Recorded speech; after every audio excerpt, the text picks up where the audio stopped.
Non, je suis tout à fait en phase avec ce qui vient d'être dit et je vais illustrer par des exemples bien précis.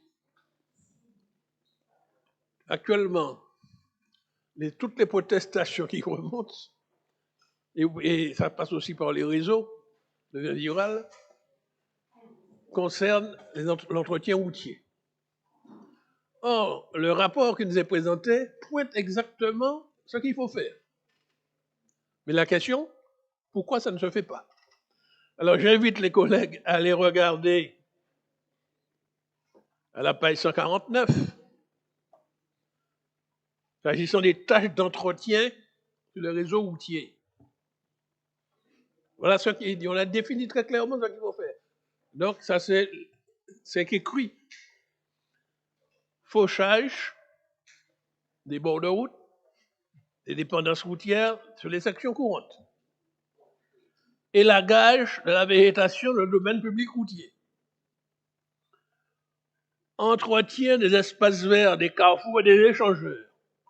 Intervention courante sur les ouvrages d'art. Buses, ponts, ouvrages, soutènement, ouvrages de protection de falaise. Intervention courante sur chaussée, emploi partiel d'enrobé. Balayage, accotement, fossés bétonnés, mécanisés.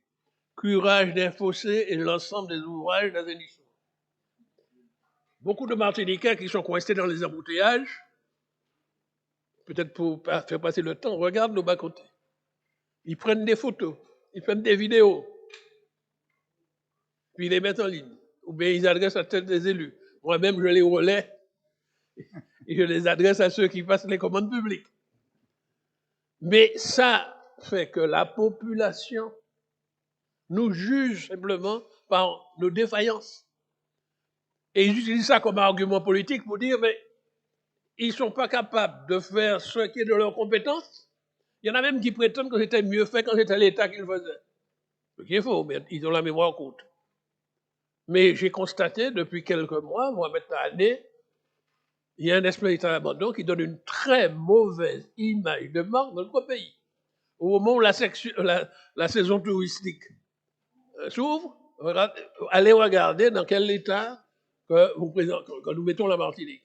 Et que disent beaucoup de nos électeurs?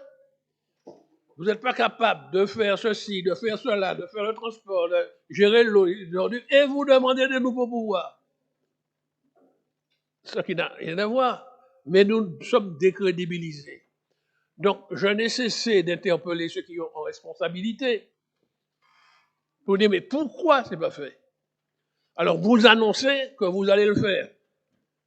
Donc, autrement dit, vous savez qu'il faut le faire. C'est de l'entretien. C'est-à-dire que ça doit se faire tous les mois, voire tous les 15 jours. Mais ça ne se fait pas. Donc, voilà ce que... Alors, on me dit, bon, c'est des problèmes de financement. Alors, n'annoncez pas des choses si vous n'avez pas d'abord cherché comment on va le financer. Parce que nous nous décrédibilisons. Mais c'est vrai dans tous les domaines. J'ai appris, il semblerait que ça a redémarré. Par beaucoup de citoyens qui avaient déposé des dossiers pour l'aide à l'amélioration d'habitat. Les agents qui les recevaient avaient reçu comme consigne de leur dire, on ne prend plus de dossiers, les crédits sont terminés. Et donc, ces citoyens étaient très déçus parce qu'ils savent qu'il existe des dispositifs pour l'aide à l'amélioration d'habitat. Ils vont à l'ADA leur dit, voilà ce que vous pouvez avoir auprès de l'État maintenant pour compléter votre financement. Allez voir la CTM, et quand ils arrivent à la CTM, ça ne se fait pas. Donc, je veux dire que c'est toutes ces histoires-là qui relèvent de notre domaine de compétences et qui fait que les citoyens nous jugent parce qu'ils ne sont pas satisfaits. Alors, est-ce que ce sont des questions de financement? Mais en même temps, on a continué à annoncer. Donc, c'est là-dessus que je veux insister. Donc, je me suis permis, parce qu'il reste un petit peu de temps pour parler, j'avais parlé de belles paroles tapisser sans le bidon. Je prenais donc ces exemples-là.